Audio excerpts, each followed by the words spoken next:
Testing, 1, 2, 3, testing, testing. Hey, Pretty Girl Club. I don't know if this is working right now, so I'm gonna try to give you guys a couple seconds to come in. I'm gonna try to log on to my YouTube because whenever I stream, I'm streaming from StreamYard, so I'm not actually on YouTube. So hold on, let me log on to my page really quick.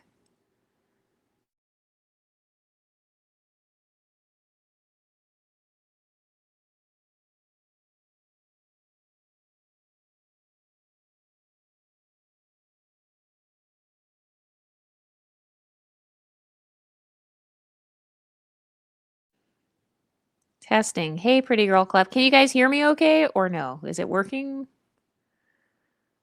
This is just a random stream, by the way. If you guys hear me like walking around my apartment, it's because I just got home like a couple seconds ago. So this is going to be a very random, chaotic struggle stream.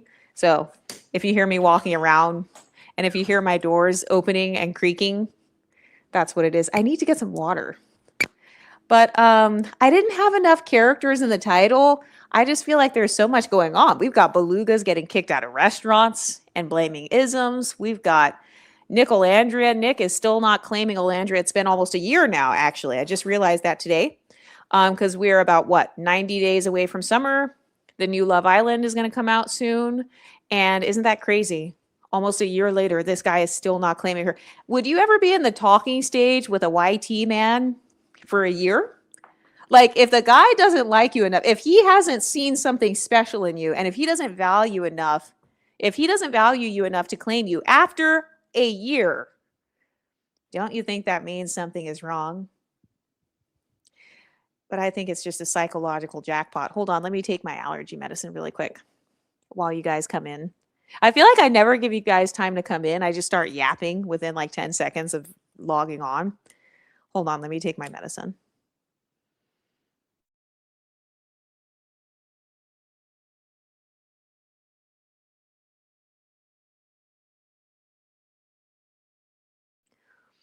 Okay, let me see who is in here. By the way, be sure to join the Patreon. Shout out to all the new girls who are a part of the Pretty Girl Club Patreon. I am going to be recording on there probably tomorrow. But you guys can hear me okay, right? Rosemary G. Hi, Pretty Exotical Goddess. Hi, Queen Homegirl. Yes, I can hear. Okay, good. Yay, I'm so excited. Thank you for going live. Yeah, by the way, we can talk about like other stuff. I just didn't have enough space in the title. It only lets me do like 85 characters on there. So I just had to put whatever I could think of. I just wanted to go live. So they did a humiliation ritual on me. I fell for the okie doke. Oh no, who did a humiliation ritual on you? Nope, not an entire year talking with anyone. Exactly. Why would I be in a talking stage for an entire year? That's extremely dusty. That's very dusty. But of course, if it's a YT man, he can get away with anything. Somebody said, damn, how are you a beluga and still getting kicked out from a restaurant? Like they said, we don't want your money. Oh, yeah, no. So there were some black women. This is like, I'm a little bit late on talking about it, but there were some black women saying that it was colorism, that they couldn't get into like this nice restaurant. And one of the women happened to be obese. She happened to be black, and she was wearing like like a strapless dress that was very tight and almost looked like it was see-through. And the restaurant people wouldn't let them in, and they were trying to say it was colorism, but it turns out it's a black-owned restaurant. So like literally, they're the same color as the owners. And it's like, okay, so you don't think that it could have potentially been fat phobia? So I think that sometimes when it comes to the colorism conversation, a lot of women, they're conflating fat phobia with colorism. They're conflating being unattractive with colorism. They're conflating having a bad personality with colorism. So I just think that's interesting. Oh, yeah. And then I also wanted to talk about how people in the unambiguous community are attempting to destiny swap with the exoticals. Clearly, they want a beauty pedestal. And there's nothing wrong with that. But, like, why are you trying to take the exoticals phrases and now suddenly you're talking about beauty pedestals when we literally have been calling you out for decades? We have been calling out the unambiguous community saying, hey, this colorism conversation is clearly just about you guys trying to compete for the male gaze. It's a male-centered conversation. And then all this time, the whole argument was, no, it's not. No, this is about social justice. No, this is about racism. We're trying to dismantle YT supremacy. And now all of a sudden you have content creators like Chrissy saying, oh, well, I want you to have a beauty pedestal or something about beauty pedestals. And by the way, that is my phrase. The Exoticals have coined that phrase. So patriarchy rules don't apply. What's the title? Yeah. Amen. Doesn't this line of thinking create a sort of mental hierarchy? Which line of thinking? Are you talking about Exoticals, like us having an exotical space? Are you talking about one of the celebrities that I was mentioning? But no, I don't support hierarchy thinking on this channel. The point of this channel is so the Exoticals can have a safe space. I think that every other phenotype of women, they all have their own sectors on YouTube. You got dark-skinned black women who start their own channels. There are Asian women with channels. There are white women with channels. There are Latinas with channels. So why is it that suddenly when it comes to MLS women who have a black identity, but a different type of black identity, so it's like a multiracial black identity or like a biracial black identity, why is it that every other group, they get to have their own spaces and nobody questions them? Nobody says it's a hierarchy, but suddenly when we create our own YouTube channels, oh, we think we're better. It's a hierarchy. And I'm not saying that's what this person is saying in the comment because I really don't know, but yeah. So I created this space because I really just wanted to be heard. I never expected this channel to grow or anything like that. It just happened to grow. You know, there happened to be a lot of women who could relate to what I was talking about. And so it just kind of grew organically. It wasn't something like, oh, we're going to try to be better than others. And plus, what does that even mean? You know, being better than others. Hey, EU, love you down. Hey, Ray, Lynn Marie Lewis. I love you guys too. Thanks for being a part of the Pretty Girl Club.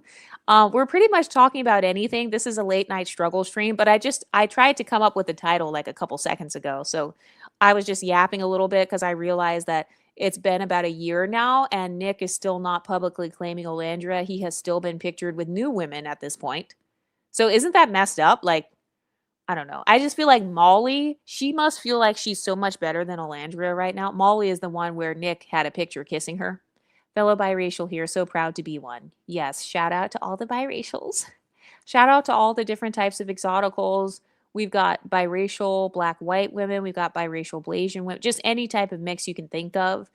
Oh, and by the way, the reason that I use the term biracial black on this channel is because sometimes I have like Asian and white women coming on here. Actually, I have a lot of people who are not even black who follow this channel. So I make sure to say biracial black so that those women know that this channel is focused on the women who are mixed with blackness versus the other mixes. So no, I'm not trying to one drop everybody into unambiguous blackness when I use that term. Better manners. I mean, they have the right to not let certain people in, like they own the restaurant. They could not like the hairstyle they did, and it's still their right to not let them in my opinion. Exactly. My business, my rules. So you know how some businesses say no shirt, no shoes, no service? Yeah. If you look trashy or if you happen to be obese and your dress is like a little bit see-through and I can see everything, like your butt, I can see your big, giant, saggy watermelon boobs. Like, okay, yeah, I can see why they would say, hey, ma'am, no, you can't come in.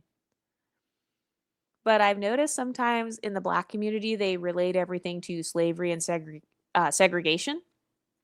Oh, and speaking of slavery, I want to talk about the Coco Gauff situation a little bit more in detail as well, because I didn't get a chance to say everything I wanted to say on that video.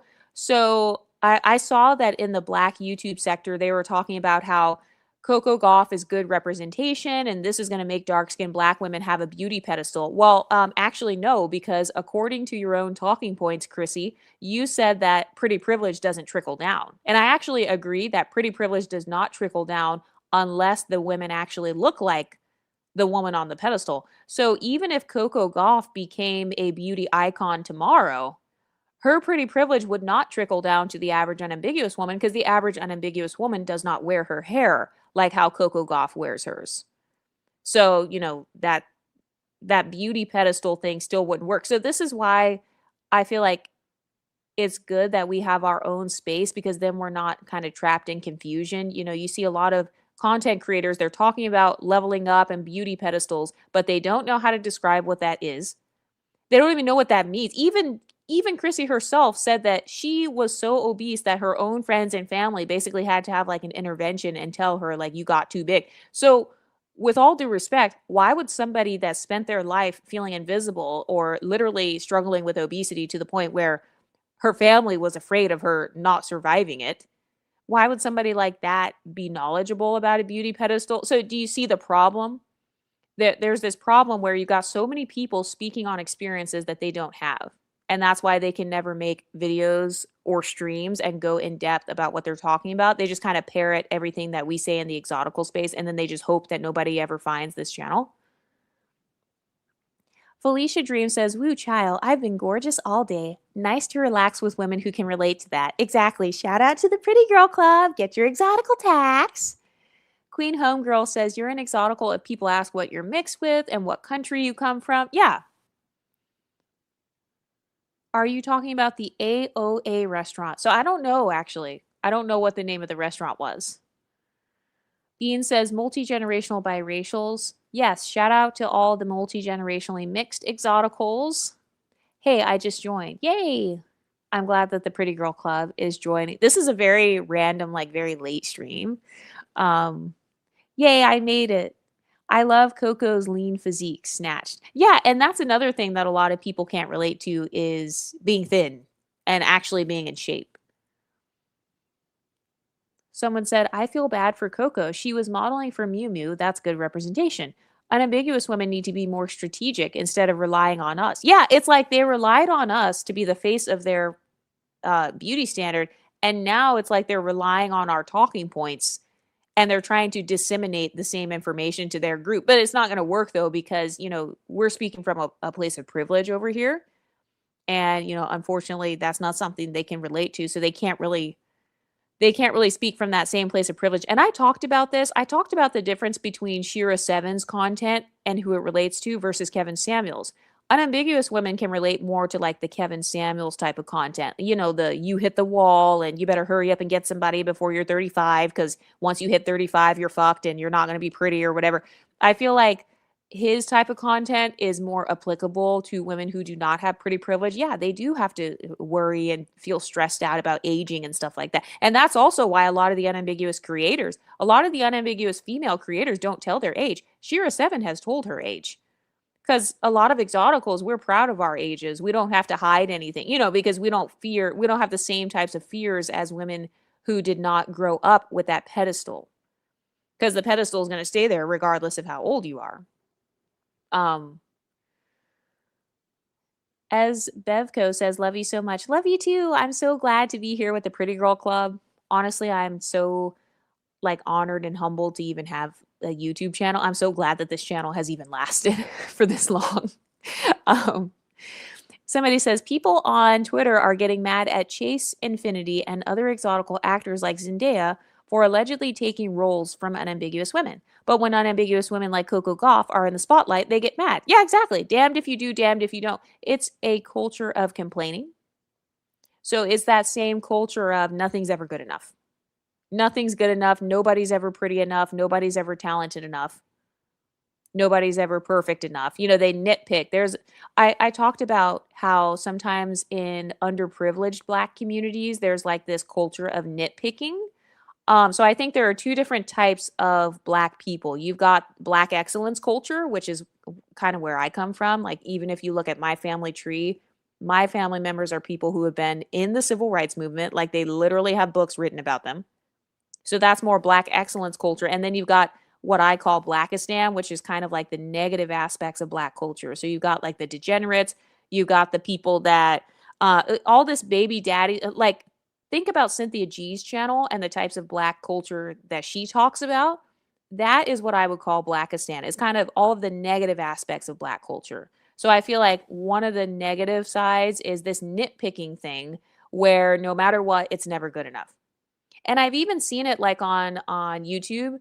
I'll see videos of a Black person singing and they'll be singing really well, like killing it. It'll be somebody that's like an icon. They'll show like Whitney Houston or somebody who's really good at singing. And then you'll see black people in the comments saying, "Oh, she sounds great, but why does her outfit look like that?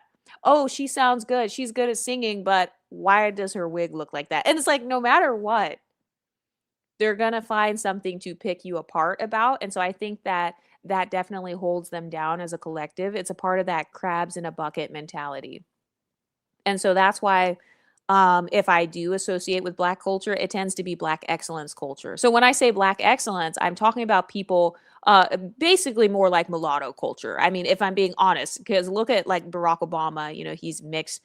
You got people like Kamala Harris, a lot of the civil rights leaders who kind of pioneered the black excellence movement are actually multiracials. You got the Creole community.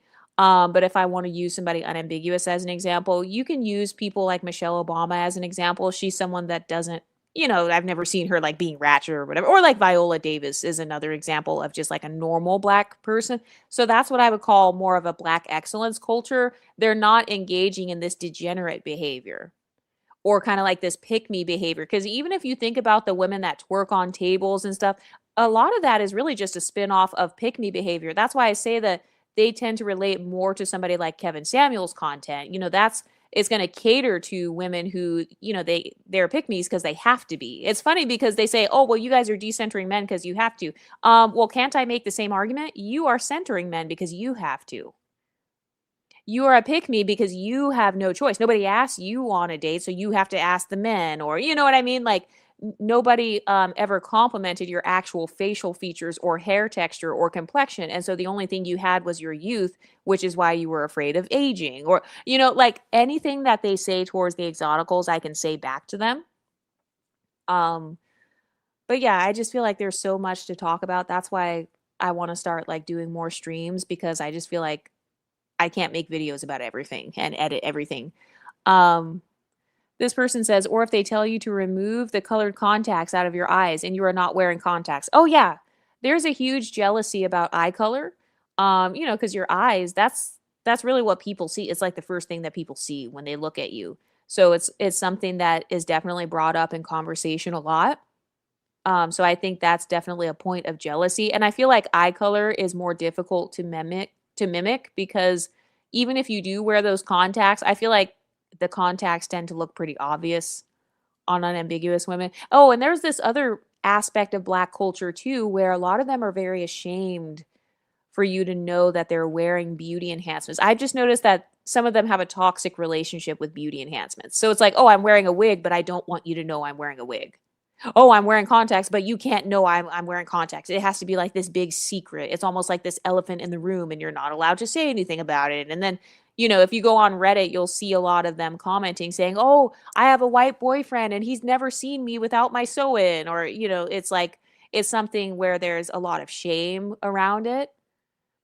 And so that's another aspect of oh, sorry, there was like a car outside if you just heard like beeping.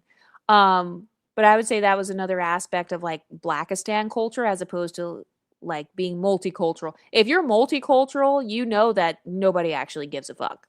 So, like I know of a lot of multiracial women where they just announce to everyone, "Oh yeah, I just got highlights," or "Oh yeah, I just got clip-ins," or whatever. So it's not this big deal, like this hidden little secret. And also it's not a secret. Exotical Honey says, "Hi, Pretty Girl Club." Yay, I'm so glad that some of the pretty girls are here. Someone said, "Did you see Tyla's Met Gala look? She looks kind of like Ariel to me." Yeah, so I just saw it just now, right before I came on to this live stream. She looks so pretty. Love Tyla. Shout out to the Blendian Exoticals. Shout out to the triracials. Similar to Tyla, you got like this black, white Indian ancestry, or like Janae Aiko is another triracial, um, like this black, white Asian ancestry. Shout out to all the beautiful exoticals. I am Creole French. Yay! I love the Creoles. I have never in my life had beef with a Creole. I was actually thinking about that earlier too. I was like, I've never had beef with a Creole woman. I do not date Creole men though. If you want more details about that, we can talk in the Patreon. Blackistan is very narcissistic. Yeah, it's very much giving like crabs in a bucket, nitpicking everything, but then simultaneously copying anyone lighter than them. And it's funny because They don't realize that they're harming their collective image by not liking dark-skinned black men. Because I've noticed that they'll say, oh, I don't like dark-skinned black men because they're colorist. And it's like, okay, so you are admitting that you associate dark skin with self-hate. You're admitting that dark skin is the standard of self-hatred then. Because you just said anybody that's black and dark skin is automatically colorist. Okay. So then your phenotype, ma'am, is the representation of self-hate then. So if you're claiming that the dark-skinned black men who only like women lighter than them are colorist, okay, so then what does that say about you then if you only like men who are lighter than you, whether they're white, Indian, etc.? So that's why I say it's kind of like sometimes it's almost like they're two sides of the same coin. And Gabrielle Union is a great unambiguous. Yeah, I will admit though, I'm not a fan of Gabrielle Union. I don't like her because I don't like how she treated Ryan Destiny. I was like kind of disgusted by how she treated Ryan Destiny. I don't like that she was jealous of Ryan Destiny because Ryan Destiny is a dark-skinned mixed woman. She's a dark-skinned, unambiguous black passing multiracial woman. And Ryan Destiny, she really liked Gabrielle Union. She wanted her to mentor her. And not only did Gabrielle Union blow her off, but she literally dissed her in her book and called her a bitch. And she also talked shit about Lauren London as well. So I just, I won't call her ratchet. I don't think she's an example of somebody ratchet. I feel like Sexy Red is more like kind of ratchet or whatever. But yeah, I feel like if we're just talking about backgrounds, yes, I would not call her some sort of ghetto hood booger. But I would definitely call her somebody that has an inferiority complex for sure. The eye color, they'll tell you to take them out or they don't believe you when you tell them it's your natural eye color and then they get mad. Yeah, I feel like the reason why a lot of them can't talk about beauty pedestals is because a lot of them don't have a beauty pedestal according to their own talking points. So, for example, what is a beauty pedestal? I can talk about that because, in the exotical space, we've actually experienced that. So, I feel like a beauty pedestal is when you have multiple sources of beauty. Okay, so it's not just your skin tone. It's not just being dark skinned. Oh, my melanin's popping. Okay, well, we also have melanin as well. So, part of having a beauty pedestal, that's different than just having one pretty feature. I've talked about this on my average versus, my medium ugly versus pretty privileged videos. I talked about how the quote unquote medium women, they tend to have maybe one feature that stands out. She has an ass. That's it. She has a big butt. Okay, so you're not ugly. You technically have a pretty body shape, but that's one thing as opposed to someone who has an actual beauty pedestal. That's a woman who's got multiple sources of beauty. So she has pretty eyes, pretty nose, pretty lips, pretty smile and teeth, pretty natural hair, pretty complexion, pretty body shape or whatever.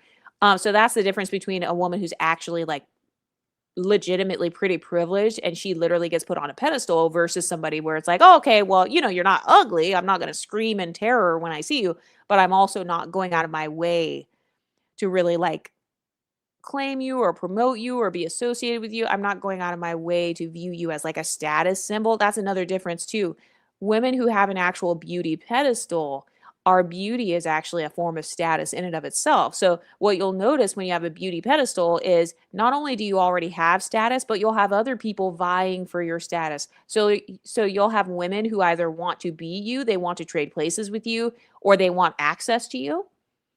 Because some people want to be your friend, other women just want access to you. They want to figure out your secret. They want to figure out how far does your beauty pedestal go. Have you ever had friends where they're not really trying to figure out who you are as a person? They just want to know if your hair is real. They just want to know if you're mixed or what you're mixed with, or they want to know where your beauty comes from or how much of a beauty pedestal you have, because they want to see what enhancements you use so they can copy it. So that's why you'll see a lot of them examining exoticals like Cardi B.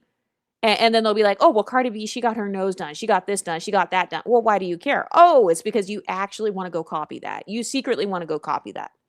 And I've noticed that because a lot of times the same women who talk shit about, I don't know, surgeries or whatever, as soon as those women get some money, the first thing they do is they go and run and get a surgery. They go and run and get a rhinoplasty themselves. They go and run and get veneers themselves. They'll be like, oh, I don't like Lori Harvey's veneers. Oh, well, I don't like so-and-so's teeth. Okay, and then as soon as they get money, what do?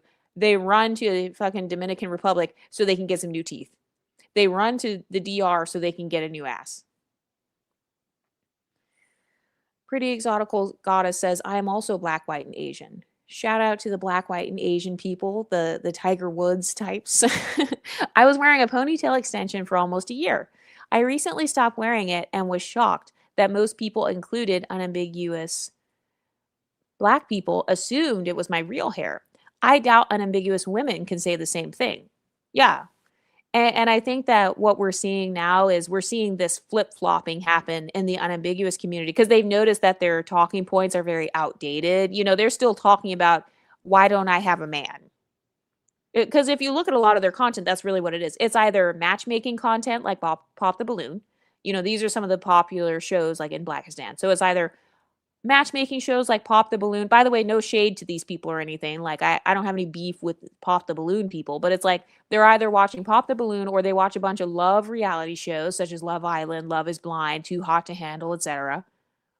So it's almost like this limerence mindset. They're watching love reality shows or they're watching Why Can't I Get a Man content. So it'll be like these shows where you got unambiguous women calling in, and even though they don't say out of their mouths, why can't I get a man? Everybody knows that the undertone of the show is all based on why these women can't get a man. So they'll call in and say, "Oh, I'm going on a date. Does this outfit look okay? Oh, does my lace front look okay? Oh my God, I'm wearing braids. So I guess I'm fucked because my hair is in braids." And, so it's almost like this is why you can't get a man. Or it'll be videos created by fellow unambiguous black women where they're just highlighting the bad behaviors of unambiguous black women. Like, oh, look at this woman. She's a 304 and then she did this and that's why she can't get married and they're the last to get married. Bitch, since when is getting married a competition? Do you see how male-centered that is? It's like you're still stuck in this male-identified, pick-me, patriarchal, coattail riding culture. So I don't know if you guys have ever heard that term culture lag. So there are certain cultures throughout the world where they're always lagging behind whoever the innovative cultures are. So you know how they say that Asian products and stuff are very like high tech, or if you go to Japan and stuff, it's like they're living in 2035. I don't know if you guys have seen those TikToks and stuff.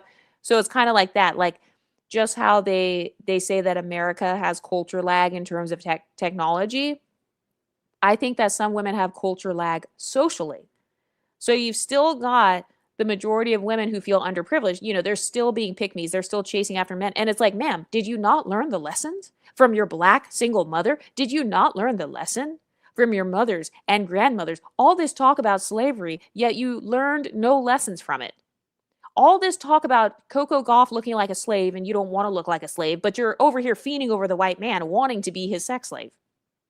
So it's literally laughable to me. Wait, hold on. Let me turn on the monetization for this stream.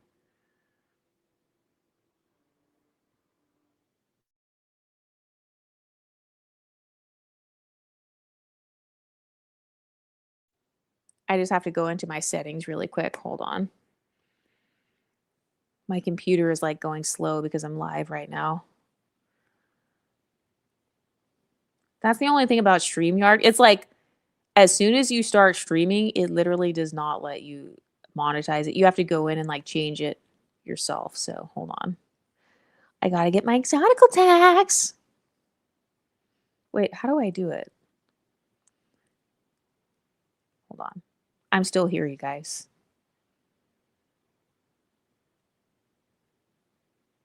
Wait, can you guys hear me? Is my mic even on? Because I'm not even on the live stream screen right now. Okay. Okay, so now that's on, so that's good. Let me just exit out of this. That's Cap.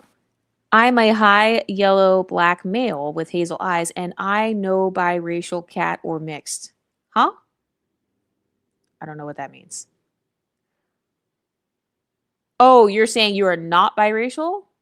You're saying you're not biracial or mixed, but you happen to be lighter skinned and okay, well that's fine. This is really a women's channel.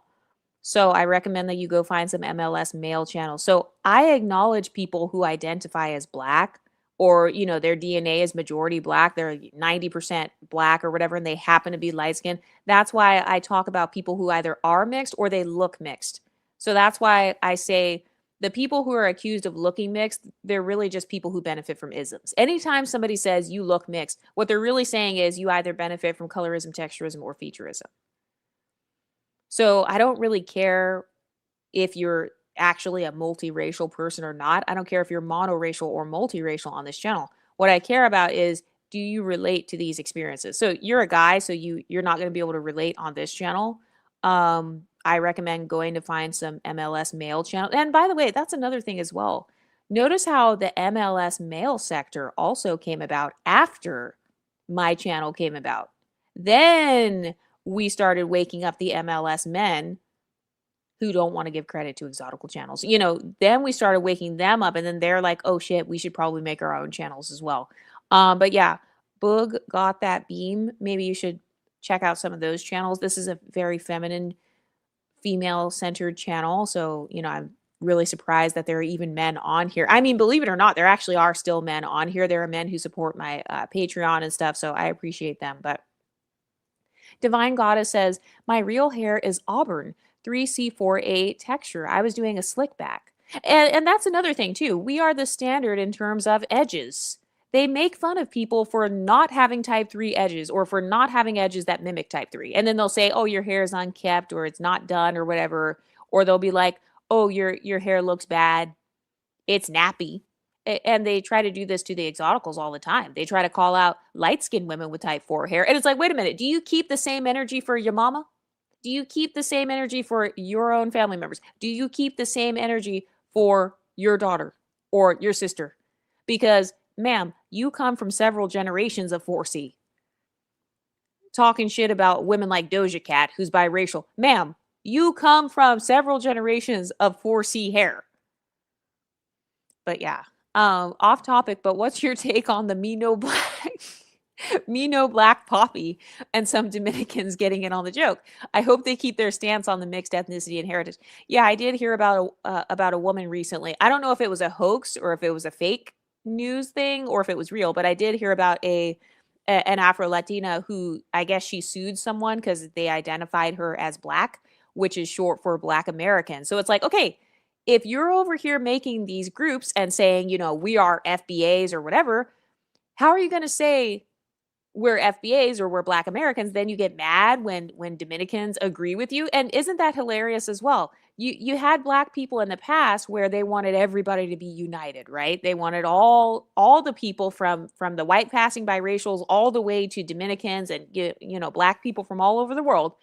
They tried to create this gigantic Black conglomerate, and then obviously that failed miserably because of the reasons I just talked about earlier, which is, the Blackistan side of Black culture, which is the crabs in a bucket mentality. It's this hyper competitive nature. It's this pick me and man sharing culture. So obviously, if you got Caribbean women beefing with Nigerian women who are beefing with African American women, and then, they're all competing like, oh, we want the male gaze or whatever.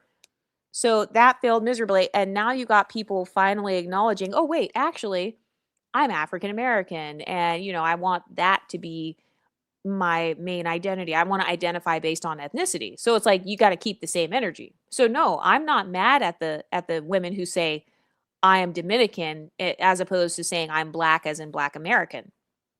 And I think a lot of people don't realize also that the standard for Blackness does tend to be Black American culture. I do agree with that. I do agree that African American culture, first of all, if you're African American, you are by far the most privileged Black person in the world. And this is why I have no empathy, I have no remorse for Black American women complaining and saying, oh, well, your color is texturous, featureless. Bitch, you live in the richest country in the world. You live in one of the richest countries ever. You're not in the countries where they literally just had a grape festival, because I saw that as well. I don't know if you guys saw that, where they literally had an R-wording festival in an African country. So it's like, ma'am, you live in one of the richest countries in the world. You're talking about dating apps. That's a first world problem. And then they'll be like, oh, but I want the same things that everyone else has. And it's like, no, it's not everyone else has it, ma'am. First of all, dating is really not a poor man's game. Dating and all that, all these leisurely activities, these are more so supposed to be activities for people who are not in survival mode. You think they're dating in fucking Lebanon and Israel and like all these countries where they have genocides and stuff? Do you really think they're out there dating, just thinking about dating apps? So that's a first world problem. But yeah, as far as the whole I'm not Black, I'm Dominican, what they're talking about is their ethnicity. And I think a lot of people don't realize that African American is, it's not just supposed to be a racial group, it's really supposed to be an ethnic group. And so I think that the whole FBA thing, what they're trying to do, it seems like they're trying to kind of take back that identity and say that, wait a minute, no, we're all not the same. And you know what? I do agree, because, you know, if you're African American and then you can't tell me where in the South your family is from, then yeah, you're not African American. Like, you should be able to tell me stories. Like, I can tell you stories about my family members from Louisiana. I can tell you the stories. I can tell you the slave stories. Like, these are family stories that have been passed down generationally. I can tell you about my family's history in the actual civil rights movement. So, yeah, people from Nigeria or Dominican Republic or whatever, they don't have those same stories, and that's okay. I just think that sometimes people actually get jealous of other people's cultural pride. They get jealous of other people's ethnic pride because they don't have that. So, again, we're going back to that Blackistan cultural problem, which is self-hatred, because they admitted themselves that they view dark-skinned, unambiguous people as a standard for self-hatred, and that's why they don't date like dark-skinned black men. You know, the black women, they don't want to birth dark-skinned black daughters. Obviously, they prefer to birth lighter skinned babies. They want to birth little Afro Latinas or little Blindian babies. um but yeah, so I don't have a problem with that. I could care less what other people identify as. Another person's identity will never threaten me. That's another red flag. It is identity policing. People who are threatened by someone else's identity. Like, I'll never get offended by people saying they're Dominican or, you know, whatever terminology they want to use to describe themselves. I'm not offended. The only people that get offended by your identity are people who feel replaced by you. They're people who are in competition with you. You know, that's why they don't want you to identify as light skinned. You know, that's why they don't want you to identify as Dominican, actually, because they feel like, who do you think you are? Oh, you think you're better than me. And actually, I've heard people talk shit specifically about Dominicans, and they'll be like, oh, Dominicans think they're better because they speak Spanish and got good hair. Okay, first of all, that sounds ignorant. Every Dominican descended person actually does not speak Spanish. And that's another stereotype too about Latinos. Every Latino person is not fluent in Spanish. Selena is not fluent in Spanish. Selena Gomez is not fluent in Spanish. J Lo is not fluent in Spanish. Pretty much all the Latin American icons, none of them are fluent in Spanish. I mean, majority of them literally just went to Spanish class in a United States school, just like anybody else. Some of them didn't even start claiming Hispanic heritage until they were adults. So that's another ignorant talking point. That goes back to this culture of being closed minded. If I don't understand your identity, it must be wrong. Thank you so much for the super chat. Mooms, Moomsy, thank you for the $9.99 super chat. Wait, can I click on you? Maybe I have to scroll down. Hold on. I'm sorry. I'm really bad with like technology and stuff. And yeah, you're not off topic. This is more of an open topic stream. I just didn't have enough space. I only had 85 characters in the title, so I can't name all the topics I want to talk about. But pretty much all these late night streams, we're going to be talking shit about everything because this is for all the creepyoticals. This person says, y'all gotta stop. Who's y'all? Boog got that beam. You sound like a new person. I believe you said you were male just a couple of minutes ago. So, you know, you got, this is strike two. Say something else that is inaccurate, and I will have to put you in timeout. He said, y'all gotta stop calling everybody that's light skin mixed, because that's not the case, especially with me and others. I never said on my channel, everybody light skin is mixed. I've never said that. All of my 1,000 videos, I don't know how many videos I've created at this point, probably 1,400. Not one of my videos says everybody that's light skin is mixed. Also, since you're bringing up light skin, what color is light skin? Boog got that beam. What color is light skin? What's your standard for light skin? Is it the paper bag test or what? So, yeah. Wow, I didn't know Gabrielle Union was an exotical hater. She even had beef with Jada Pinkett Smith back in the day. Oh, wow. See? Like, why is she always beefing with everyone? That's funny. Yep, like straight teeth, white teeth, tight skin, cheekbones, defined facial features, etc. Yeah, that's what a beauty pedestal is. So notice how on the Black Unambiguous channels, they can never describe what exactly a beauty pedestal is. What is the source of your beauty? So, for example, the women who are not ashamed of wearing wigs and makeup, you know why they're not ashamed? It's because they have actual sources of beauty underneath it. You know, they still have their hair. Their edges aren't snatched out. Sorry, there's like a siren in the background. They're going to cancel me. They're going to be like, Exoticals United lives in the ghetto. Hold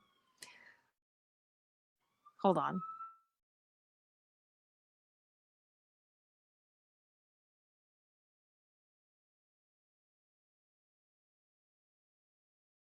See, this is why I stream or record videos in my closet, because it's like every time I go to record, something happens. They'll be mowing the lawns outside, or they're doing construction, or somebody just randomly starts arguing or some shit, like, or a dog starts barking. This person says, I work part-time in a skincare store, and a lot of them will come in and ask me how I get my skin so light when this is my natural complexion. Yeah, I have not seen not one light-skinned person that has never been accused of bleaching. Like, think of all the celebrities. I have not seen not one. All of them have been accused of bleaching.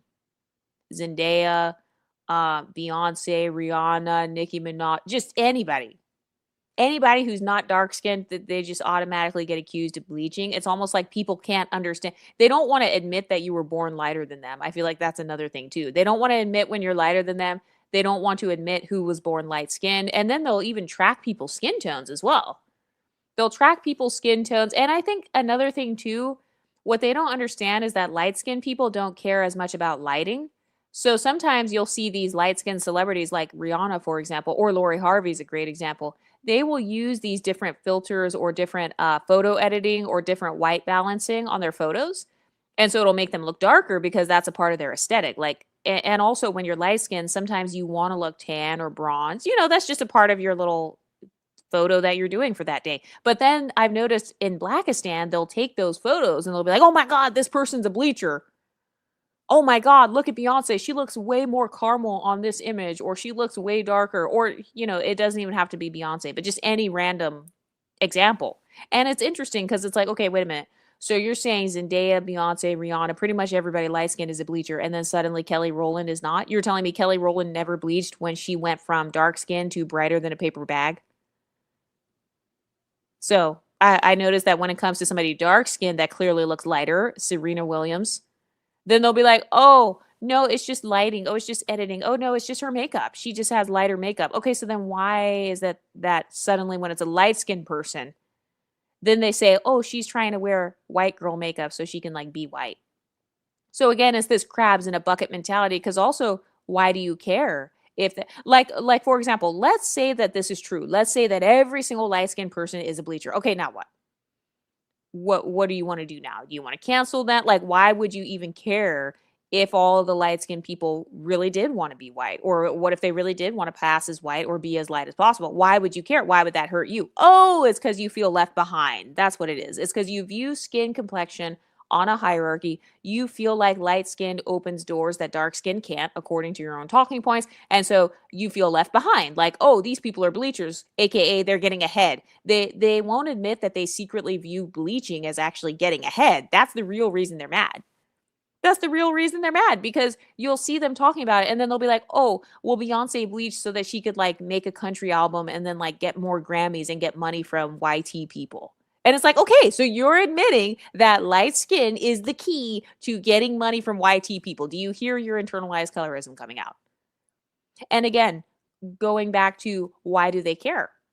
You know, so it's the same issue of getting mad about somebody else's identity. So even if all those people were bleachers or they were self-haters or wanted to be white, okay, now what? You know, so yeah, I have noticed that pattern. But this pretty girl says, they ask me how I get my skin so light when this is my natural complexion. They will accuse me of using kojic acid and glutathione. Yeah, so with the kojic acid thing, remember Paris Milan? I think that was her name. Yeah, yeah. Paris Milan, on her channel, she actually sold kojic acid soap.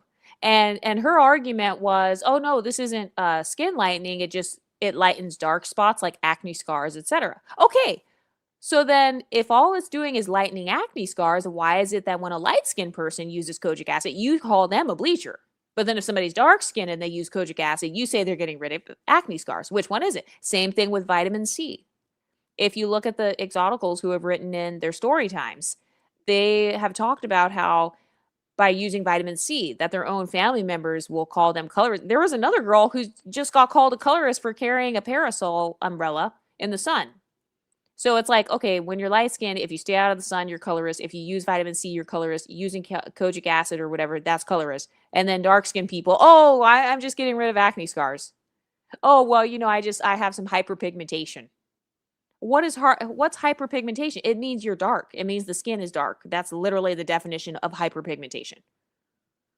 And also, I want to talk about kojic acid too. I'm glad this pretty girl brought that up because I've also noticed when it comes to kojic acid, it's like, okay, so are you guys admitting that all acids are bleaches then? So any sort of acid, you're a bleacher. So lactic acid, azelaic acid, vitamin C, like citric acid. So are all those, are they all bleachers as well? So they pick and choose who they want to call bleachers versus not. And also in the black community, that's one of the worst things to be called, right? Is self-hating or bleacher or white supremacist or whatever. That's one of the worst things. So I noticed they accuse people of that because they want that person to feel shame.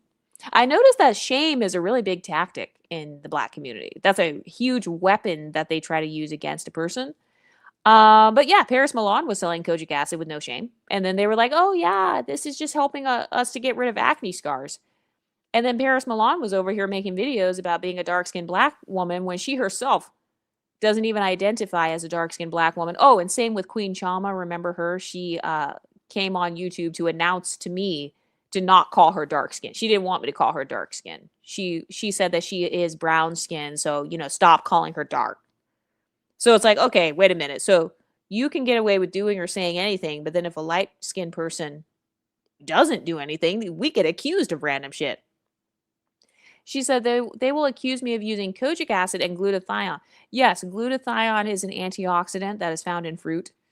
So, are they what? So again, to the black community, do you see how they randomly have all these standards of what bleaching is when it's a light-skinned person, but then when it's dark skin, when you're dark, and let's say you're drinking a lot of fruit smoothies, which are high in glutathione, then suddenly, oh no, I'm just being healthy. Oh, I'm just getting my antioxidants in. Oh, I'm just fighting off free radicals. It's curing cancer. You got to fight off the free radicals because that's what also fights off like cancer cells and stuff. So, glutathione, that's healthy. So do you see how it's like damned if you do, damned if you don't? Raven Simone isn't biracial. Steph Curry isn't either. Neither is Bow Wow or Chris Brown. Never said they were. Chris Brown, I believe he either is biracial or does identify as biracial from what I saw. So I don't know about Chris Brown. The other ones, yeah, I've never heard any of them say they're biracial.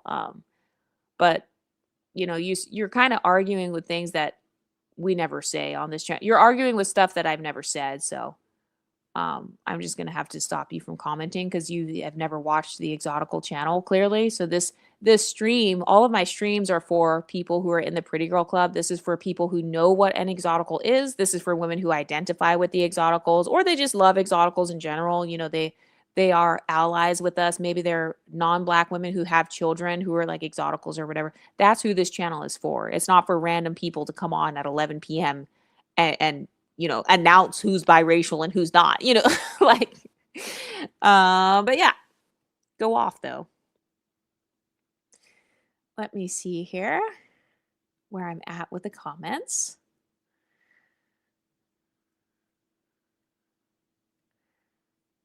Okay, here I am.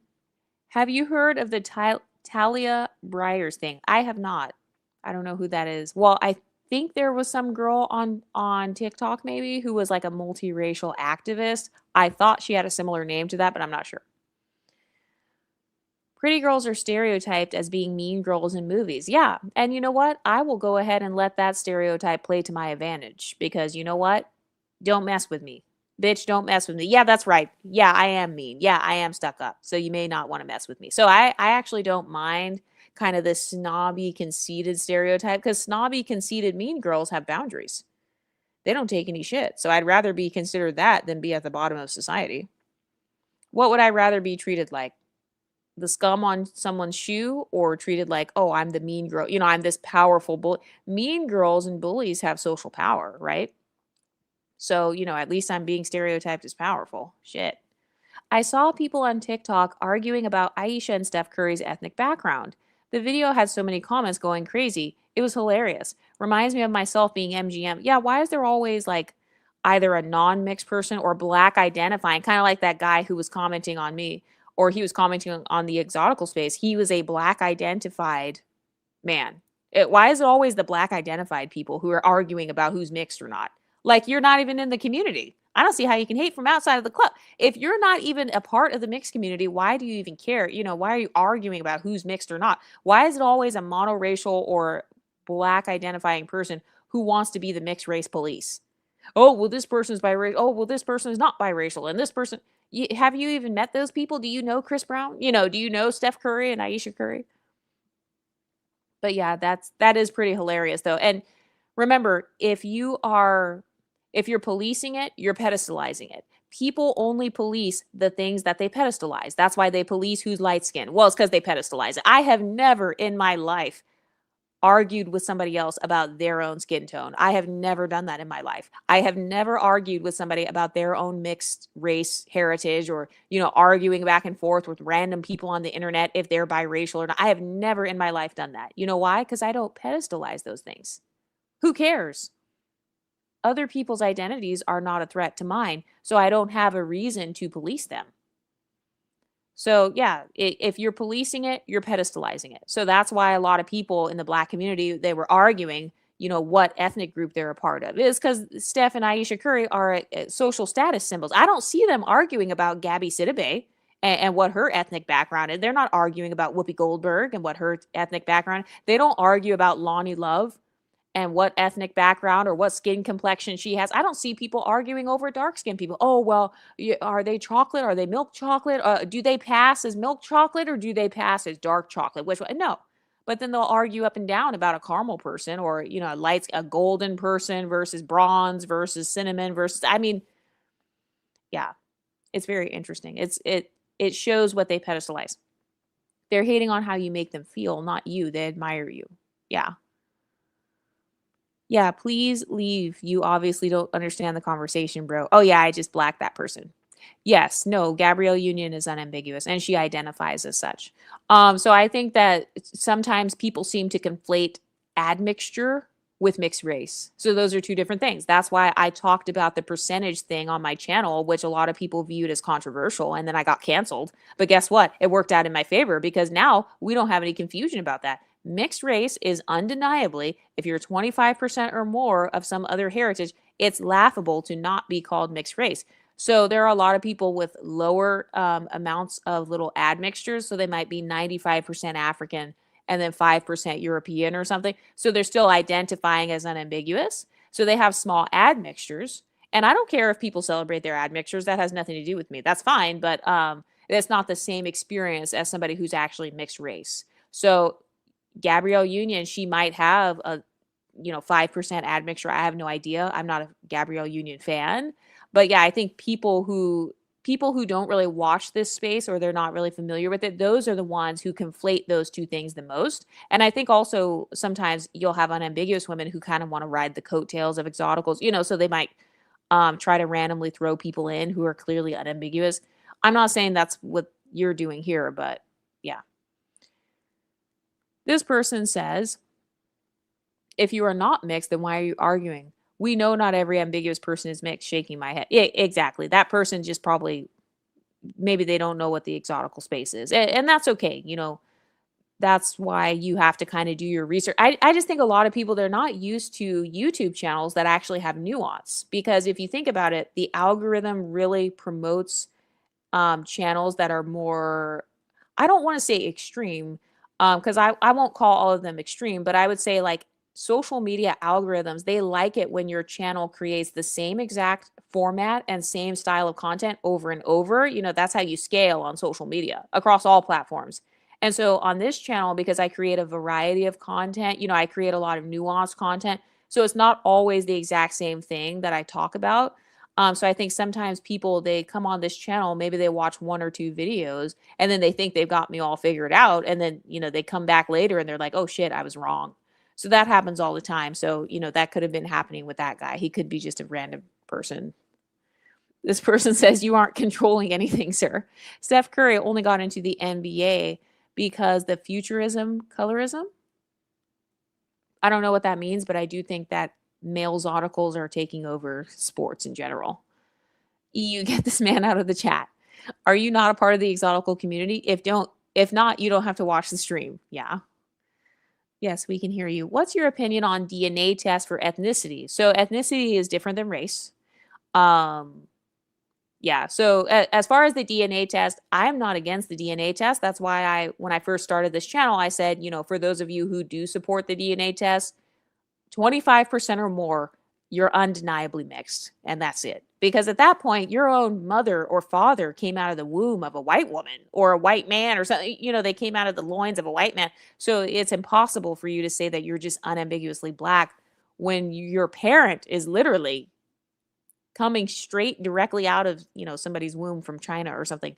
So I'm not against the DNA test, but I do think that DNA tests can have flaws or whatever. So that's why everybody doesn't support them. So that's why when I first started this channel, I said, okay, so either you are mixed or you quote unquote look mixed. So that's for those of you who don't believe in the DNA test or you didn't take it or whatever, you don't want to pay for it or you don't want the government to have your information. Do you get accused of looking mixed or, ask your parents? I mean, it's pretty obvious. Like if a person has a mixed race background or whatever, they're going to know, So for example, Creoles know that they're Creole because their mom and dad will be like, "Hey, we're Creole." Or, you can just ask your family members and stuff. So yeah, I'm not for or against the DNA test. I don't think that like it has more authority over people who did not take it because remember the DNA test, it does just tell you the landmass of where your ancestors are from. So you got to remember that as well. So I am not a DNA stickler, like a DNA Nazi or something. You know how they have like the natural hair Nazis. I'm not a DNA test Nazi. I'm not like that because also, whatever DNA test you take, depending on the brand, you're going to get different results from each brand. And then also your results are going to change the more people actually take the test. So it might say, oh, a lot of people who took this test, their ancestors were from Mexico. And then later on, it might change and say, oh, no, actually, they were from Venezuela because, now we've got a bigger sample size and that's what the results are showing. So, I try not to put it on a hierarchy. I try to just respect people's identities. Is your mom white and dad black? Or, because if that's the case, you don't have to take a DNA test in order to prove to random people on the internet that you're mixed race.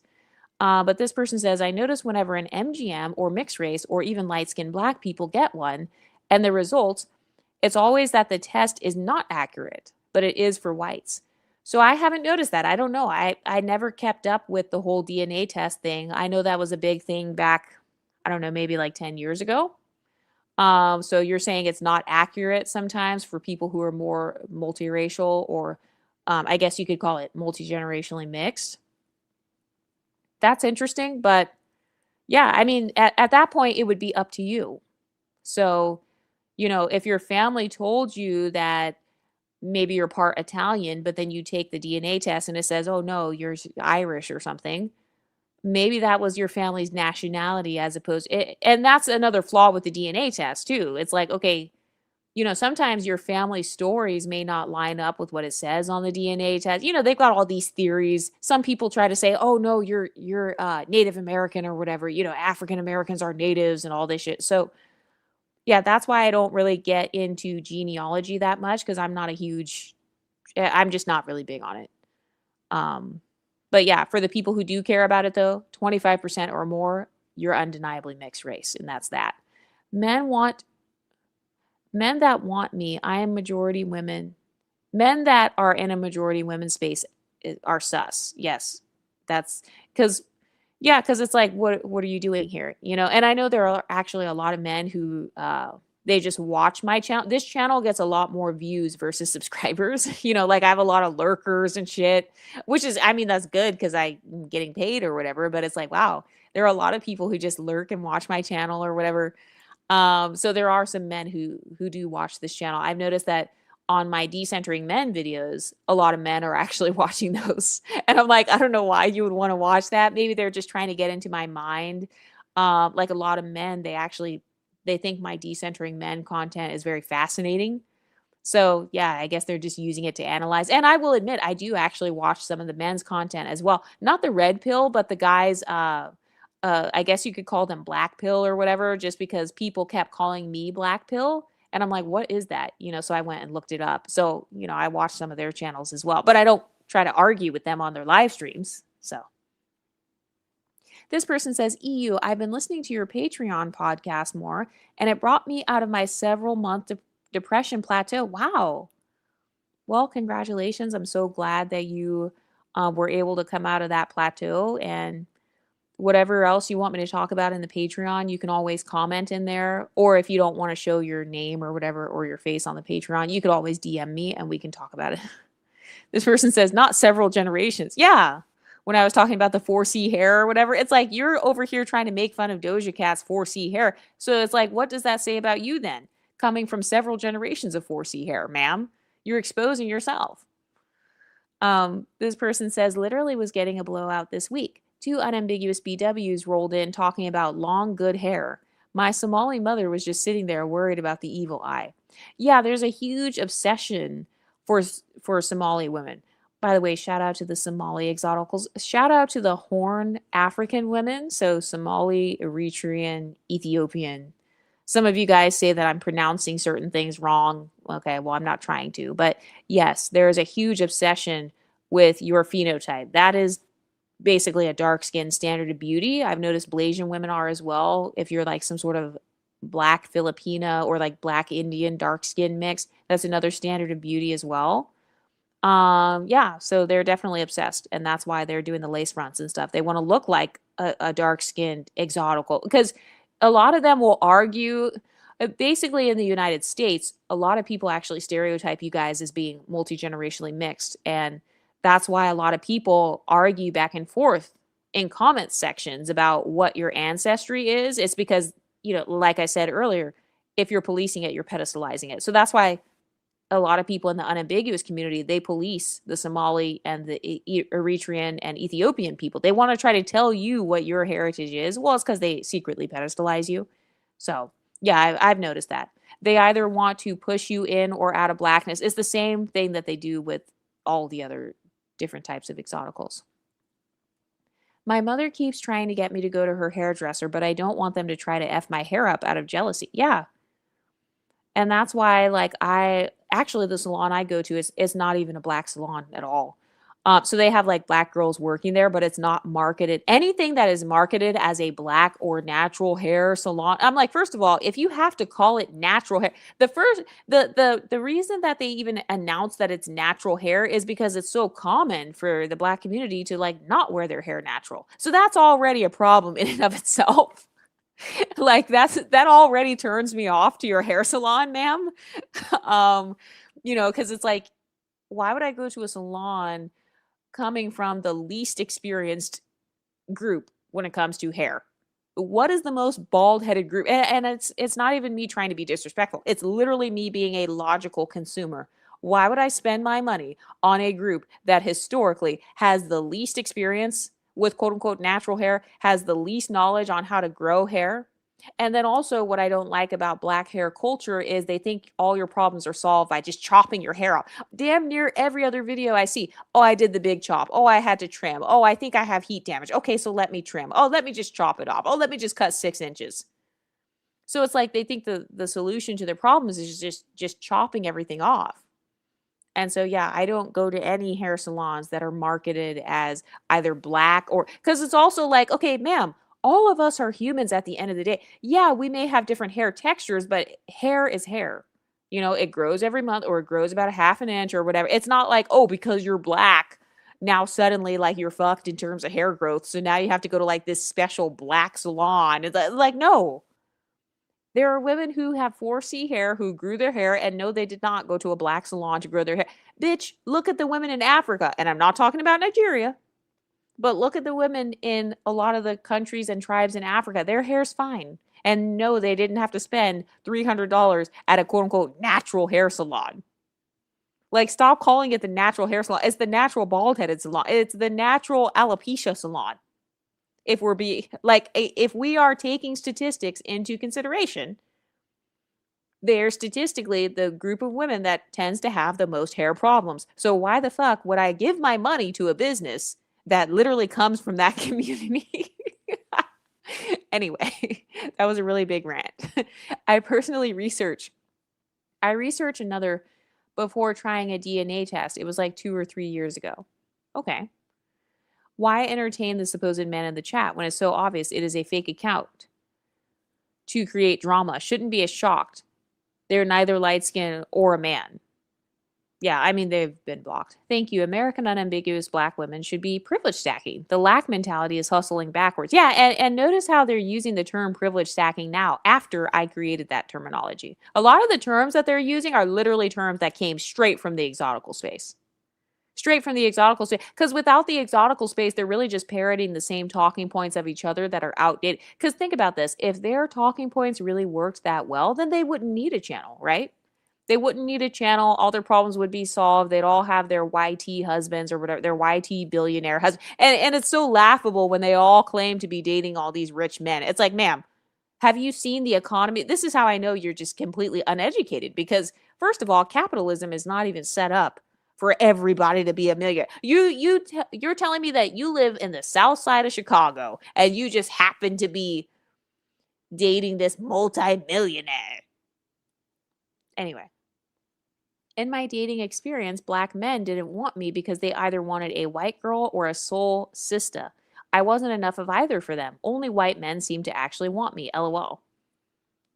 Okay, are you mixed or I don't know. Kojic acid is a skin bleach. Well, the black community goes back and forth about what they consider bleaching or what's not. So I noticed if a person is light skinned, everything and anything is bleaching. They're going to call it all bleaching. But if the person's dark skinned, nothing is bleaching. So you can use whatever you want. You know, you could be fucking Michael Jackson. Even with Michael Jackson, they said it's vitiligo. And I'm not coming against it because I don't know enough. Well, actually, I do kind of know a lot about Michael Jackson. I was a stan. I also had an obsession with Michael Jackson as well.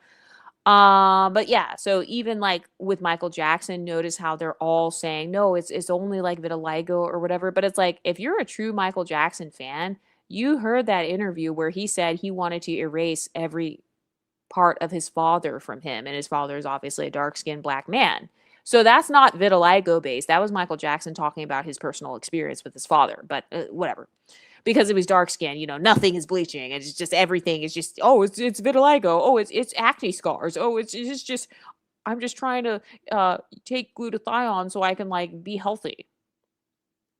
This person said, EU, did you see Aloho's video on marrying a stingy man? Same woman who was hating on exoticals getting the same black man. No, I did not see that video. Is she saying she married a stingy man? It's interesting how when she talked about decentering men, aka, you know, getting a divorce, obviously, that's the ultimate decenter is divorcing the guy, you know, especially if you have a baby, taking it. I think she said she has a baby or something. So, you know, taking the baby and leaving and then choosing to be a single mother, opting into single motherhood rather than being with him. You know, that's the ultimate way to decenter a guy. So notice how when she did that, it's, oh my God, you're so brave and courageous. But then when I talk about decentering men as a concept, you know, just it doesn't have to do with just devaluing them as a whole, but it's just, you know, you're no longer prioritizing them. You're not centering your life and your self-esteem around them. Suddenly, oh my God, that's so extreme. It's so extreme, but you know, being a single mother, which is what they make fun of in the black community the most, oh, that's not extreme. Even though you guys hate on that more than you would hate on somebody like me who has no kids. So yeah, that's very interesting and hypocritical. I guess they bleached as kids as well because their childhood photo is the same tone. Yeah, exactly. And then they try to make excuse with the photos like, "Oh, you edited your childhood pictures," or you know, they'll try to come up with some reason as to why you're a liar and a fraud.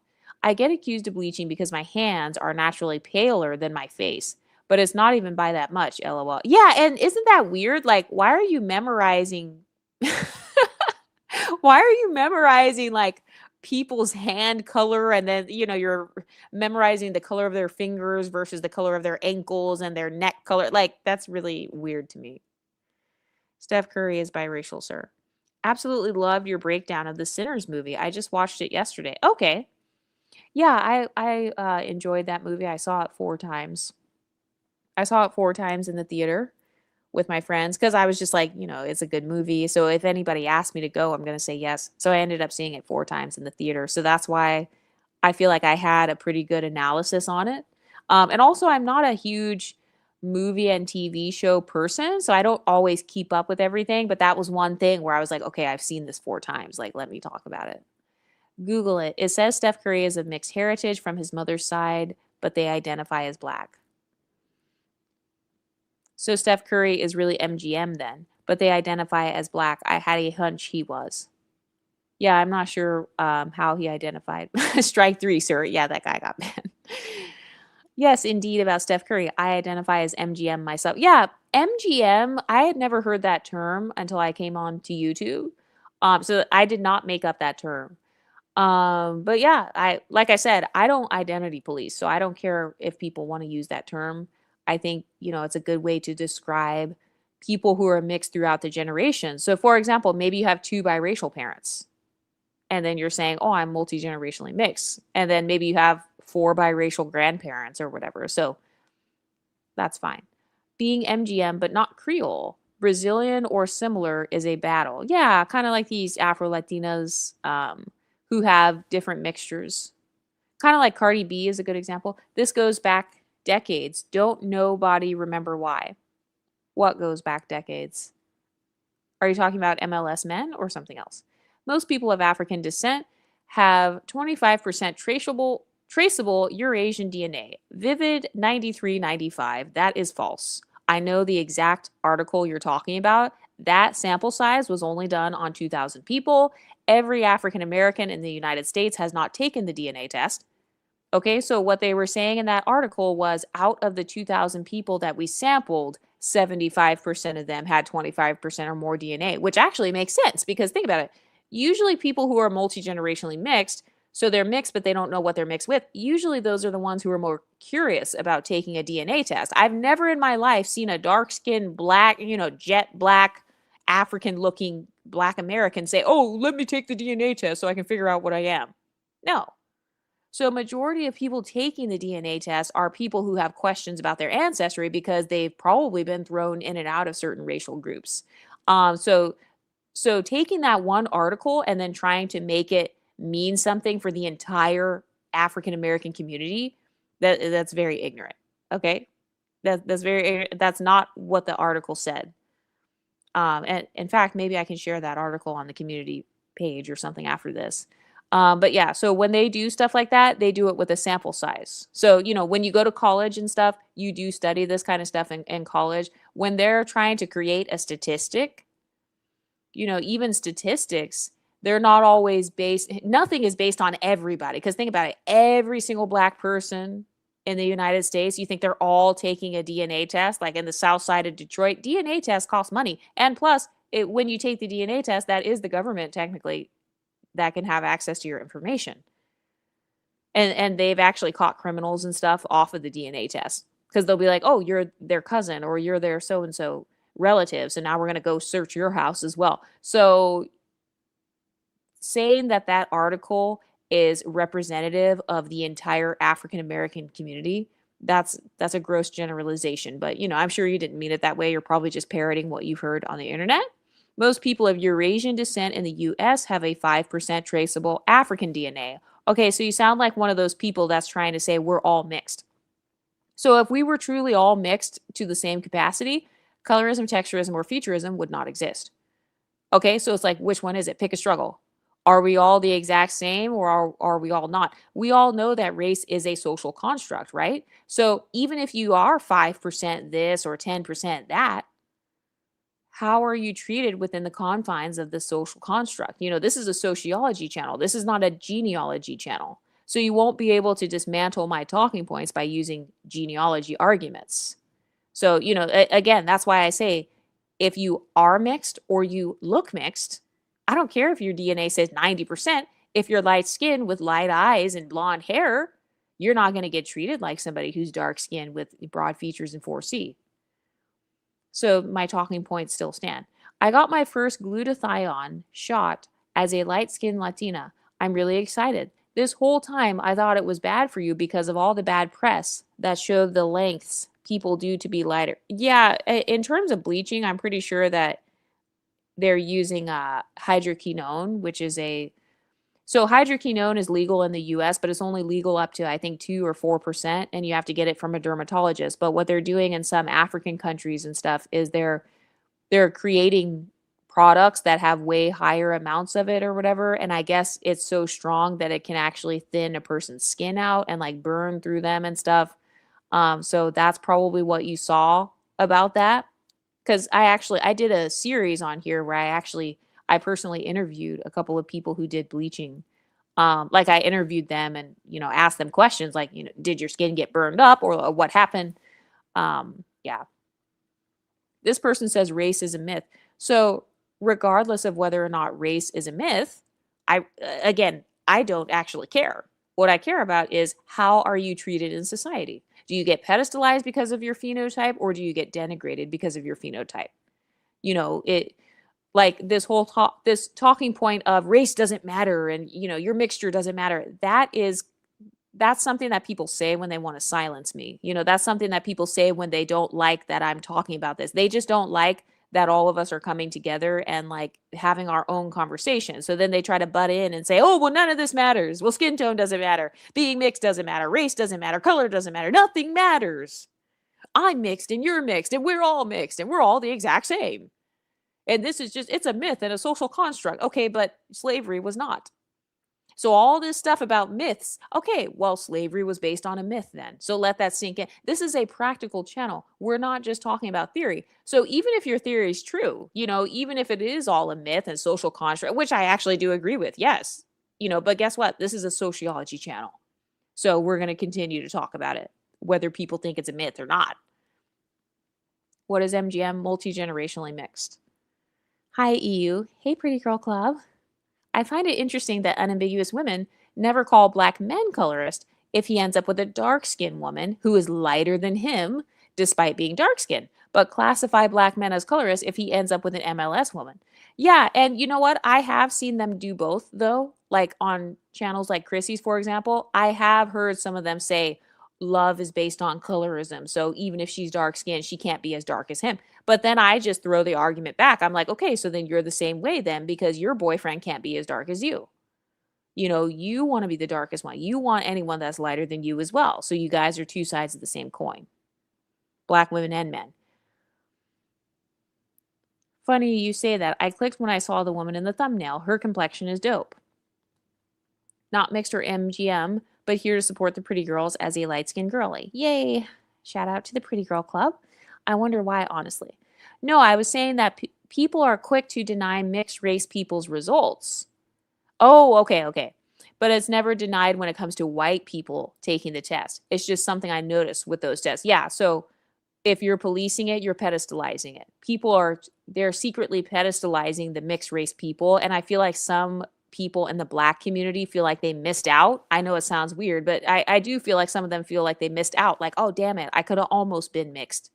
Oh shit, I'm only 5%. Oh, dang it, I'm only 10%. Or, oh shit, I'm not light skinned. I'm dark, but my mom was light skinned, or my sister, or so and so was light skinned in my family.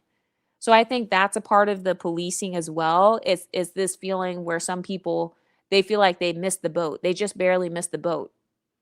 And so when they see somebody who gets a mixed result, like even if they're only a little bit mixed or whatever, it's almost this mindset of, dang it, that could have been me with that privilege. So I've noticed that as well. Hello, EU. Hello, Pretty Girl Club. Hey, Pretty Girl Club. Did you hear about Klay Thompson cheating on Megan? I did.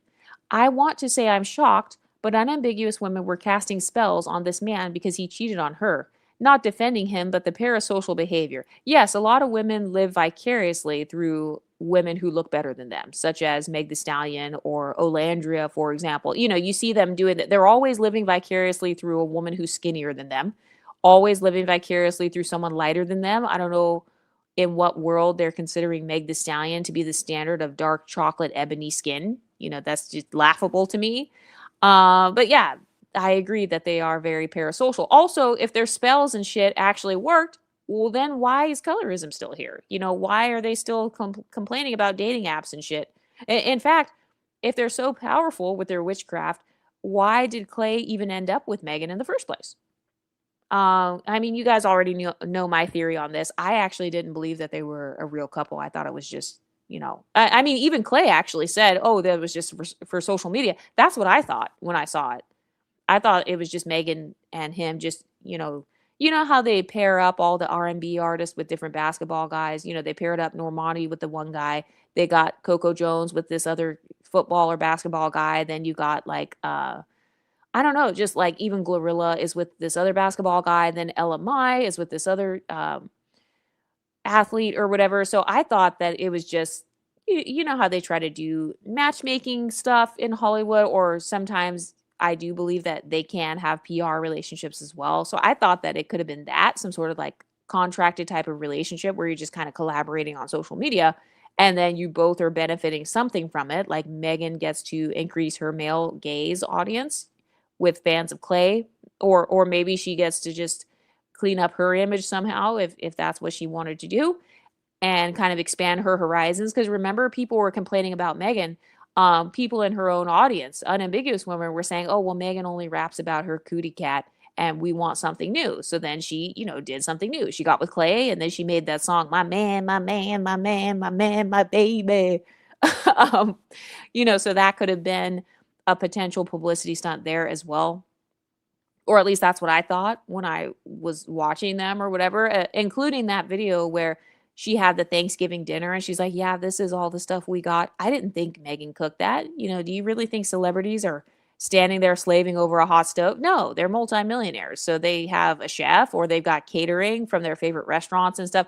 So I just viewed that as, the typical produced kind of like, I don't want to call it staged in a negative way, but yeah, that's what I thought when I saw it. So yeah, I never put a lot of stock in their relationship. But women who suffer from limerence and women who also pedestalize men lighter than them, such as the unambiguous female community, they did this with Olandria. They did it with Meg the Stallion. They're currently doing it with Sierra and Russell Wilson. They're currently doing it with Meghan Markle and her guy. They do it with Eve and her man, that billionaire guy. They do it with Serena Williams and her husband, who is the guy that's in charge of Reddit. So, anyone who's black or multiracial, mixed, they tend to have a parasocial obsession with their relationships. So, yeah, I'm not surprised. I'm not surprised by that. And I think that when Nic finally dumps, or, when he finally goes with another woman, he hasn't been claiming Olandria. It's almost a year now. I think that eventually he's going to get canceled as well. And, a lot of unambiguous women, they get mad when these MLS men and white men don't meet their internalized romantic fantasy. So I think that's what you know how the black red pill men, they make fun of women like Megan the Stallion or Lori Harvey or Tia Mowry. They attack these women. Why? Well, it's because they fantasize about being with those types of women. They weren't over here complaining when Jodie Turner Smith got a divorce from the white man. No, because Jodie Turner Smith was not black men's fantasy woman. The Meg the Stallions and the Lori Harveys, etc., those types of women are the fantasy. So I think with Clay is the fantasy man for a lot of unambiguous women, just like how Nic from Nic Olandria is the fantasy man for a lot of, or like Prince Harry or whatever, Meghan Markle's husband. I think it's Prince Harry, right? These types of men are their fantasy. So part of it is also they get mad at the man for ruining their internalized fantasy of what they want to have, even though they look nothing like Meg the Stallion or even Olandria. Pink Drink says they purposely ruined my hair at a black salon. I had waist length hair and they cut 6 inches off.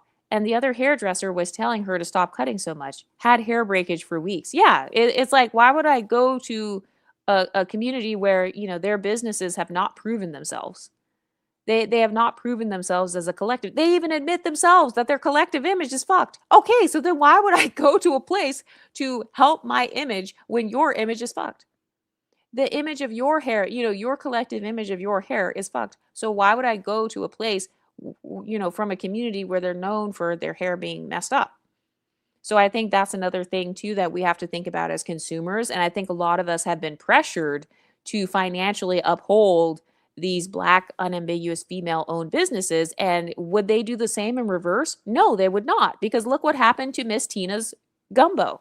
They didn't do the same. They didn't keep the same energy. So after Beyonce literally worshiped unambiguous women, she made the song Brown Skin Girl. She did all this shit. She basically carried Kelly Rowland's career. She carried Michelle Williams and all these different people and, paved the way. Nicki Minaj, same thing. Nicki Minaj, she always like had this unambiguous audience or whatever. And she tried to help within the Black community and all that shit. This is way back in the day.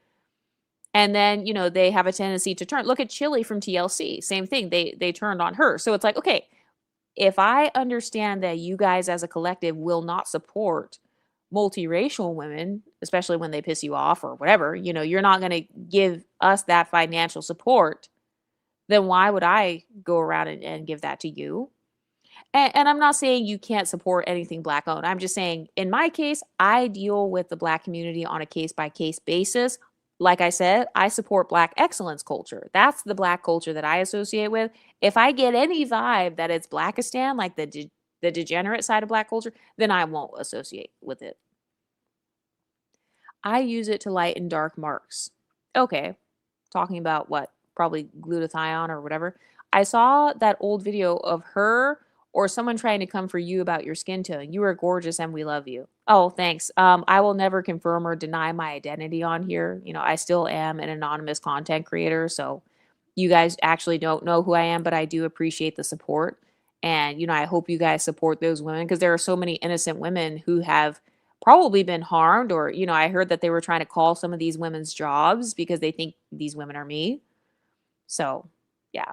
But this girl says, I'm Creole and Black. The regular Blacks don't understand and called me white growing up. Yeah, and isn't it interesting how if you were to use that term regular Black against them, they would call you colorist? But then they use the term regular Black against Creoles and other women all the time. And they use it as a humbling tactic. Oh, well, Doja Cat has regular Black hair. Oh, well, Lori Harvey's a regular Black dark-skinned woman.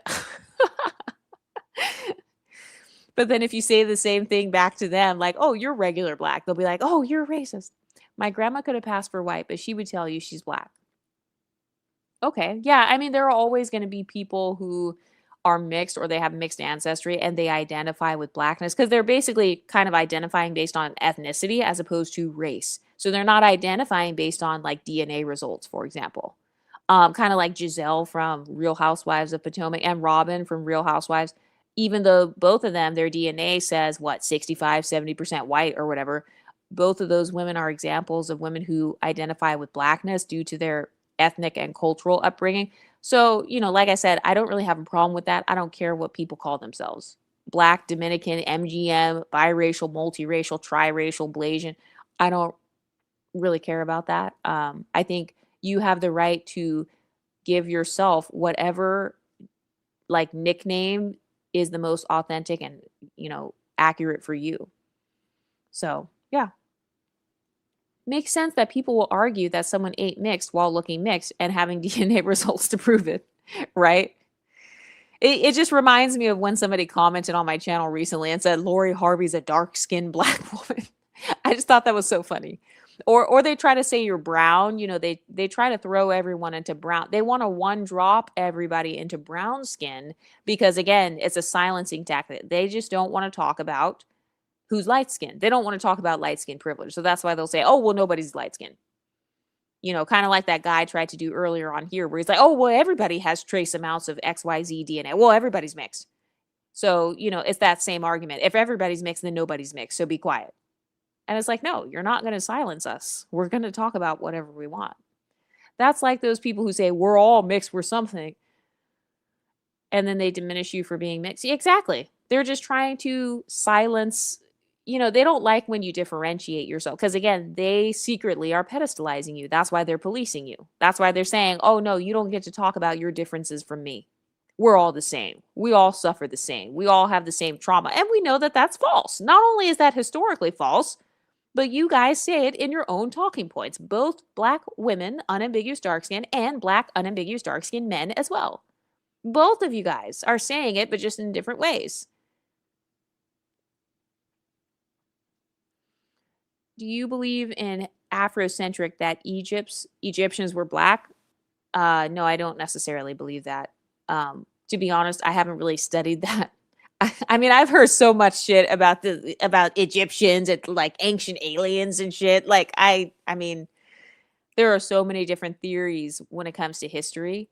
And, everybody's trying to claim whoever they feel is the most prestigious, of course. So they'll be like, oh, the Jews are actually black. And then, like, oh, actually, the Egyptians are black. And then, oh, wait a minute, Moses was black. And then Jesus is black. And then Abraham Lincoln is also part black. And then Hitler was part black. And it's like, oh my God. Like, so yeah, I think that I don't want to say it doesn't matter, because I think it probably does matter to someone, especially if that's part of your family story. But in my case, I don't really care. Honestly, I don't care. I don't care if Abraham Lincoln was black or not, or like who was black and who's not. I think that a lot of times people they're looking for their idols to be black. That's really what it is, because that's the only way that they'll have pride in their blackness is if they say Jesus is black or so and so was black. I don't care if everybody was black or nobody's black. That doesn't change anything about my self-esteem or my identity. I still think I'm the shit, whether other people were black, mixed, biracial, mulatto, or not. My self-esteem level doesn't change. So I think a lot of people who latch on to that, I do think sometimes it's a self-esteem thing. Because think about it, having a great history, that's a part of your collective image, right? So I get it. I get why they say stuff like that. And you know what? Some of it could be right. I'm not saying that anybody black, that they're all wrong, because I don't know. So, I don't have a problem with people trying to explore their heritage or their community, or, trying to find out the truth when it comes to history. I don't have a problem with that. But yeah, I just think that part of the motive there though is they just want something positive associated with their collective image, because they feel like their image is trash. And for me, like, instead of studying Egypt or whether the people in Egypt look like me, I'd rather just be my own representation instead of constantly searching for somebody else, searching for these dead people to be my representation for today. And I think that's a pervasive problem in the black community. Dead people are their representation, slavery. I'm like, nobody is even alive today that was a slave. So you're literally basing your entire identity off of people who are deceased. Like, let that sink in. So I try not to venture off too far into that, because first of all, I feel like a lot of stuff that is taught in history classes, a lot of the stuff is inaccurate. And I told you guys that when I was in college, when I was a teenager and when I was in college, I actually used to love history. I used to be like a history buff. It started off with me being an AP US history in high school, and it continued in college. It was to the point where I even thought about that as a potential major, or even like studying things like anthropology and stuff like that. I mean, I was deep into history. I loved that's part of why I chose actually going to the school that I went to, because there was such a rich history at that college. And I mean, I love, I mean, that's my school. So I'll never like talk down on it. But yeah, I used to love history myself. But I got bewildered and kind of like distraught once I found out that like people are actively lying and like trying to hide certain parts of history. That's when I got upset, because I'm like, wow, I don't even know what to believe anymore. So ever since then, I never really put a lot of stock in it. So I understand where those people are coming from, though. They're trying to just study history. That's just one of their interests. It's one of their hobbies.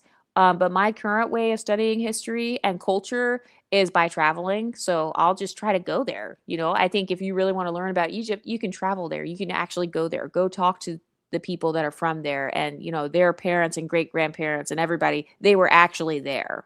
And it's the same thing like with African Americans, for example. It pisses me off when people who are not even from here, they try to act like they know everything about African American history. And it's like, no, actually, you have no idea. I actually have family members that were involved. They actually were slaves. So, I just think it's one thing to watch documentaries and YouTube videos, and it's another thing to travel there and to be there. But yeah, I don't really have an opinion on that. I have no idea who was black and who wasn't, and I also don't care that much. Not me catching a live stream. Yay. This person says, I take glutathione and vitamin C supplements 2 weeks out of the month, and chemical peel 2 times a month. Okay, I'm terrified of chemical peels. I'm so scared because I've seen the pictures. I know that like your skin is supposed to look good afterwards, but I can't do that because I'm just scared. And also, I can't stay in the house. I just have to go outside of the house. Like I'm always outside. I'm always doing some shit. So I feel like I would mess it up. This person says that is very relatable, EU, about who ends up taking the DNA tests. I had questions. What I asked, what I asked of my paternal aunt was confirmed by the test. Yeah, exactly. Usually people who are taking the DNA test are multiracial people in the first place. So, they have questions. I don't see a lot of monoracial people obsessing or like really wanting to pay hundreds of dollars to take all these different DNA tests. No, usually it's people who have questions about their heritage already because something in their real life experience has made them question it. So that's why I created a channel that literally focuses on our real life experiences. This channel is not, we don't really dive into a lot of theory all the time, like, oh well, who was black in ancient Egypt, and then like what was it like back in the day, and then like, I mean, that stuff has a place. I'm not like downplaying it, but yeah, this channel, I try to be very practical with our channel, like, okay, what's going on with us today, and how are we treated today. That's it. How can we be treated better in the future? I feel like if the mixture shows up physically, like you can tell there's some admixture, then a person should be able to acknowledge that. And that's exactly what this channel is for. That's why I said being mixed or looking mixed. And that's also why the mixed race sector that used to be on YouTube kicked me out. They didn't like me, they no longer supported me after that because they didn't want anybody black. They didn't want anybody black to be on my channel. They didn't want me to include anybody black, and they didn't want me to like acknowledge that there are people who pass as mixed who are not, or their DNA is like 80%, 85% black, but for whatever reason they just came out looking a certain way. So, their DNA test may not line up with whatever their phenotype is. And that's why you'll see to this day people from the mixed race sector on YouTube still coming against my channel because they just don't like that I include anybody where their admixture shows up physically. They didn't want me to have anybody that has admixture or is monoracial. They didn't like that I included like monoracial light-skinned black women on this channel, or even people who are from like the Horn of Africa who have these thinner features and like this finer hair texture. They didn't like that. But yeah, I stand 10 toes down on it because again, it's affecting our everyday life. That's what matters the most. That's what matters the most. I'm not a genealogist. I don't put it on a hierarchy. I wanted to ask, what is MLS, mixed or light skin? I hear you say it a lot. I just keep on thinking about the housing market. Oh, okay. Yeah, no, MLS, it's not a perfect phrase, so I try not to use it all the time, but it just means like mixed or light skinned.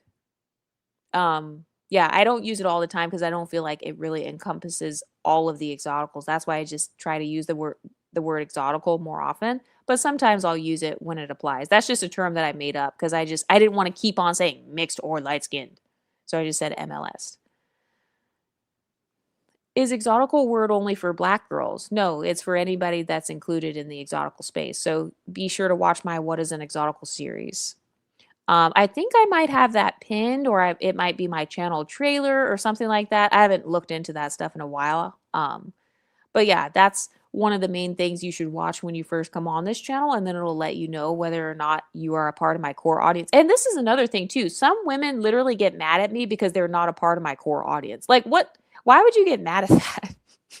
That's crazy to me. Like, what the heck? Like, out of all the thousands of channels on YouTube, you watch stuff all the time where you're not a part of their core audience, but you still watch it and you still enjoy the content. But I think some people, they secretly put my channel on a pedestal. They secretly put this space on a pedestal. So then that's why they get pissed off if they find out they don't, they're not an exotical or whatever, then they like really get mad or they feel like excluded. And it's like, if a YouTube channel makes you feel excluded, you shouldn't be on the internet. And this is not towards this person commenting, but just in general, like, but yeah, anyone who's racially right. And also this channel focuses on women who are mixed with blackness, so I don't know if this person is mixed with, this person may actually be white or something. I do have a lot of white women who follow my channel. I have a lot of Asian and Indian women who follow my channel as well.